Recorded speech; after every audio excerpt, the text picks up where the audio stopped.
It's a busy day today. Don't believe me? Check out my block. Oh, take a look at all this hustle and bustle. These people could use some compassion.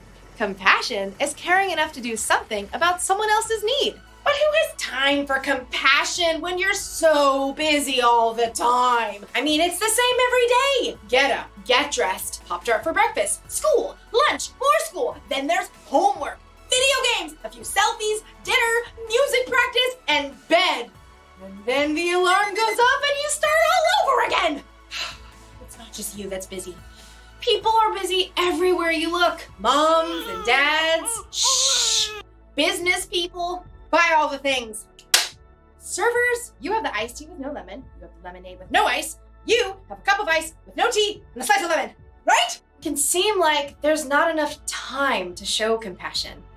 But as you'll see with Jesus in today's story, sometimes you have to make time. Pop-Tart me. Yeah. See it of you.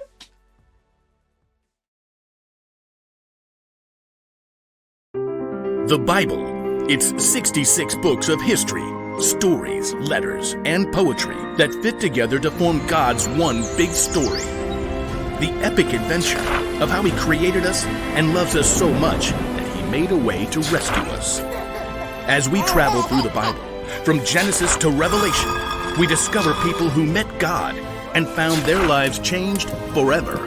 Now, for an amazing story, inspired by the book of Mark. Chapter 10, verses 46 through 52. Jesus spent time with people of every kind from every background. He answered trick challenges from important religious leaders and sincere questions from rich men. Sell everything you have. Give the money to those who are poor, then come follow me. Jesus didn't hesitate to welcome kids. Let the little children come to me. He was endlessly patient with his own friends when they argued about who should be first. The Son of Man did not come to be served. Instead, He came to serve others.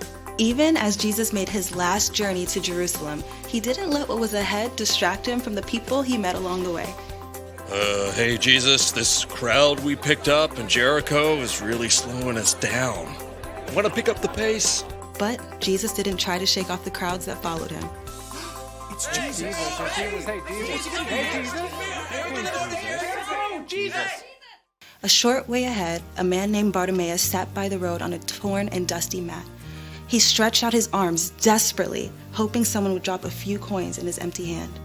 Please, help me. Bartimaeus was blind. There was no work he could do to earn money, so he depended on the kindness of strangers passing by. The crowd quickly surrounded him. He's right there! It's him. I see Jesus. I swear I see him over there. Jesus. Bartimaeus had heard of Jesus. He'd heard stories of sick people who'd been healed by Jesus, and in his heart, he believed they were true. Jesus. Bartimaeus knew he couldn't let this chance slip away. Jesus. Son of David. Have mercy on me. Shh. Be quiet. Jesus probably doesn't have any time for you. Son of David. Have mercy on me. Let it go. Jesus. Through all the noise and clamor, Jesus heard Bartimaeus' plea. It would have been easy to keep walking, to push on towards Jerusalem, but instead, Jesus stopped. Call for him. What's happening? Cheer up! On your feet! Bless your heart, Jesus is actually calling for you. Me? He heard me. Bartimaeus jumped up, tossing aside his dusty coat. He staggered towards the voice he'd heard. Hands in the crowd helped him to find his way. Jesus. What do you want me to do for you? Teacher. I want to be able to see. Jesus smiled as he looked directly into Bartimaeus' unseeing eyes. Go. Your faith has healed you. Bartimaeus blinked and blinked again. Bright colors and shapes flashed before his eyes, vivid and breathtaking. My eyes! I can see! As a brand new world came into focus, Bartimaeus fixed his gaze on the face before him, the deep eyes and kind smile of Jesus. Thank you, Jesus! Thank you! Jesus nodded, then turned again towards Jerusalem. As the crowd began to move, Bartimaeus joined in to follow the man who had stopped for a few minutes to change his life.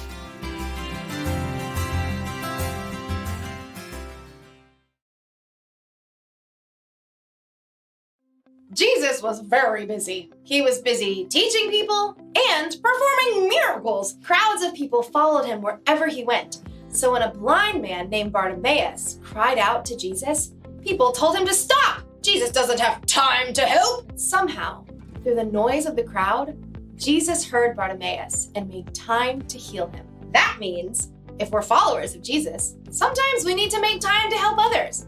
After all, there are a lot of people on our block who need help. There are people who need understanding. There are people who need space. But how can we help others when we're so busy all the time? Well, sometimes it means giving up what you want to do so you can do what someone else needs. There are only so many hours in the day. We should use at least some of that time showing compassion to the people around us who need it. That's the one thing to remember today.